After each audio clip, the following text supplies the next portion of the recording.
Sorry it's taken so long. It's been an emotional month. I felt like I'm losing my mind, or I've already lost it. I've been in the hospital for 3 weeks. You'll remember I had left off at my wife's parents' house, not sure what the hell to do. My wife and I argued about it. My in-laws said, call the priest. I told my wife we were calling the cops, and that's it. The day we finally called the cops would be day 6. Not my family was still sitting on the goddamn bed, staring at the camera. I told the dispatcher there were intruders in my house, leaving out the part where they look exactly like my family. I told her we were out of the house, but I would meet the police there. She dispatched 2 units. My wife begged me not to go. I told her I had to be there. I had a foolproof plan. I would take her mom's iPhone and FaceTime with my wife while showing the police the camera on my phone. They would see this is all a messed up situation and hopefully proceed with caution. My coworker said he would come with me as well. My friend and I beat the cops to my house. Like most of you mentioned in the comments previously, I was packing heat. I have a concealed carry, so I had my 1911 45 on me. I was not concerned this would bother the cops, as I was going to inform them of my permit and that I was currently carrying. What I wasn't going to tell them was that I had my father-in-law's AR-15 in my trunk. It's almost funny how many of you mentioned that that was going to go in my previous entries. It's almost funny how many of you mentioned that that was the way to go in my previous entry. I didn't plan on telling the cops about it because I was not planning on needing it. They would come armed and prepared. They showed up and I let them know I was armed and then enacted my plan. I initially told them the story. They looked at each other like I was crazy and they didn't believe me. I FaceTimed my wife so they could see she was in fact not in the house despite what our camera was showing. They still didn't seem to believe me, but this did pique their interest. I hung up with my wife and told her I'd call her back as soon as we knew something. So now we're sure this isn't a recording, an officer stated, repeating what I said. It's not. The day-night cycle has changed every day. Their blinking is erratic and not cyclical like it was at repeat, I said. I know it's a stupid question, but your wife isn't a twin? The officer asked. I told him no. My friend spoke up. I have an idea. Turn the volume up. I'll go throw a pebble at the window. He went around back while I turned the volume up to the max. Okay, I'm tossing. We heard the light tick sound from the outside, but the 1-second delay on the camera came in loud and clear through my phone. Not my wife moved at the sound of the pebble hitting the window. The first time I'd actually seen her move aside from the time she wasn't on screen when I initially went inside the house the first day. She turned her head just slightly towards the window before turning back to the camera. Okay, so this is live, an officer said. Okay, sir. I need you and your friend to stay out here. We're going to go in and find out what's going on here. Should you ask for more units? I asked hopefully. Not at this time. We're going to assess the situation first. They don't appear to be armed, but we're going to be cautious. I opened the garage for them and they made their way in towards my kitchen door. They radioed dispatch that they were heading in to stand by. They disappeared into my house. A few seconds after they went in, the camera went out. I wanted to vomit, and I felt like if I put my fingers in my mouth, I'd be able to feel my heartbeat since it leapt so far up into my throat. Shit, I yelled to my friend.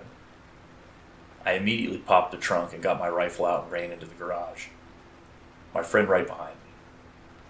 We got inside just in time to hear a low, guttural howl from upstairs, demonic sounding almost, along with the raised voices from the police. There were several shots. Need backup. Shots fired. He was cut off. "Oh my God," my friend howled. He was scared shitless, but so was I. "God damn it. I knew it," I said, running up the stairs. My son's room is the first one you come to after getting upstairs, so his wall is also what you see as you walk up the stairs. As I reached the top, I laid into my wall with the rifle. It was a 30-round magazine, but it felt like I fired 100 shots. I fired all over the place, knowing full well the ammo would go through the wall like it was paper, concentrating on where my son's bed would be, but also near the door and towards the floor as well, in case whatever these things were thought to duck. We heard the shrieks of pain coming from the room. Then nothing. My friend and I paused for a minute before deciding to go in because the camera was still out. We heard a whimpering coming from the room. There was a dead cop in the hallway we had to step over. It was awful, and I'll never be able to unsee it. His head was 7 feet away from his body in the threshold of our guest room. We found the other cop in my son's room right next to the doorway. He had several large holes in his torso, as if he'd been impaled. Exactly what I was afraid would happen had happened. I called the cops, and whatever these things were killed him. When we entered the room, we found the source of the whispering. It was not my wife. She was laying on her back on the floor, holding her torso that was bullet-ridden and breathing heavy. The scene was awful. I can hardly put into words how awful it was. I know now, just like I did then, they weren't my family. It shouldn't have been hard. I should have been able to just go in and finish it, but instead I fell to my knees. Not my wife begged for her life. "I don't want to die, honey," she whimpered. "I want to have more kids. I can't die now." I looked over at not my son, who had to be dead. He'd taken 2 shots at least to the head, or what was left of it. He had several more in his torso and 1 or 2 on his legs and arms. If you have kids, seeing their lifeless, bullet-ridden body is a special kind of hell. Again, I knew it wasn't my son, but it was. I was going to be sick. I'd killed my family.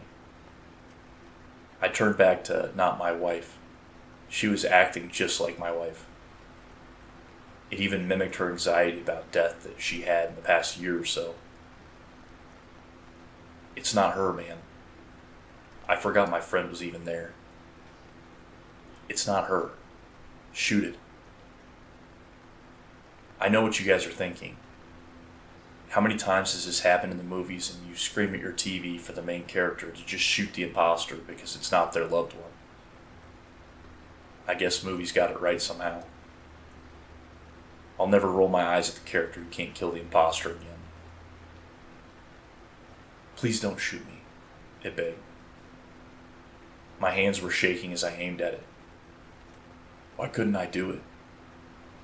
I knew, this wasn't my wife. "Listen, man," my friend began calmly. "Look at it. Its blood is yellow. It's not your family." Was it yellow? It was. Seeing my family slain was so traumatic I hadn't even noticed their blood wasn't red. I steadied my aim and not my wife suddenly stopped begging. She began that guttural, terrifying shriek and something black or gray started to protrude from her mouth, like a tentacle or something. And I fired. At that range, her head more or less just exploded. Whatever these things were, they appeared to be mortal. I was still on my knees and my friend was out in the hallway just outside the door. We heard the sounds of the approaching police sirens. I'd forgotten one of the cops had gotten a shots fired call over the radio before he got killed. It seemed like it had to be hours, but it had only been about 5 minutes since the police had gone in. My friend went downstairs to let the police know what to expect. I stood up and slowly made my way into the hallway. I was lightheaded and felt like I was going to be sick. My bedroom is adjacent to my son's, so the doorway is about a foot to the right of my son's doorway. My door was closed, but as I exited my son's room, my door opened. Not me walked out into the hallway, wearing exactly the same thing as I was at the time. I was shocked in place.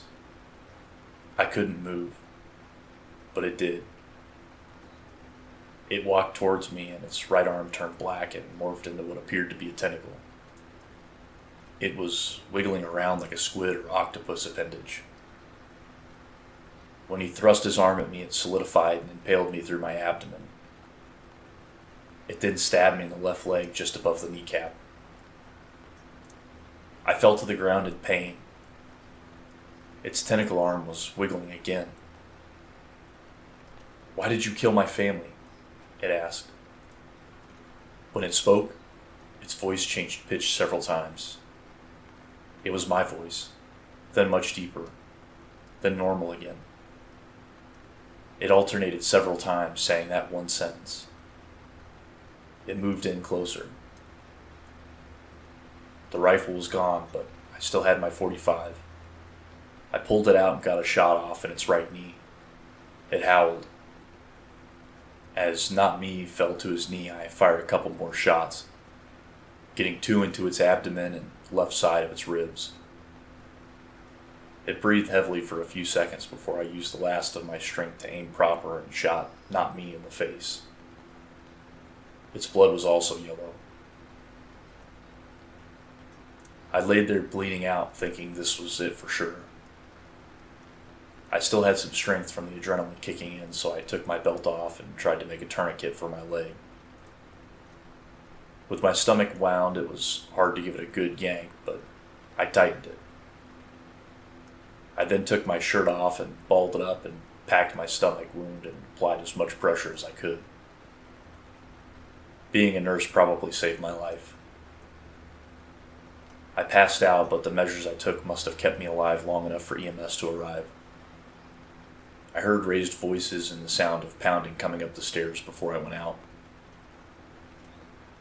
It was probably a cop, but I felt pressure from somebody trying to keep my wound packed before I went out. I was in and out of consciousness as EMS arrived, along with probably every cop in the city. I was wheeled downstairs and put in an ambulance, but while I was being loaded onto the gurney upstairs, I heard the cops freaking out, and rightfully so. They'd lost 2 brothers, and there were 3 other bodies. Did he kill his brother? Are they twins? Probably referring to Not Me's body. Or his whole family? Put him on armed guard while at the hospital. He'll probably get charged. As I was getting placed into the ambulance, I saw my friend talking to a group of about 10 cops, all listening very intently to what he was saying. I went out again in the ambulance. I woke up in the ER. My wounds had been treated. The tentacle hadn't been more than a few inches wide, so it was just slightly larger than a large knife. They'd sewn me up, and I found out I was currently receiving a blood transfusion due to the blood loss at my home. My wife had authorized them to do whatever they needed while I was unconscious. She was also extremely pissed that I went in the house. We're okay now, but that's a story for another day.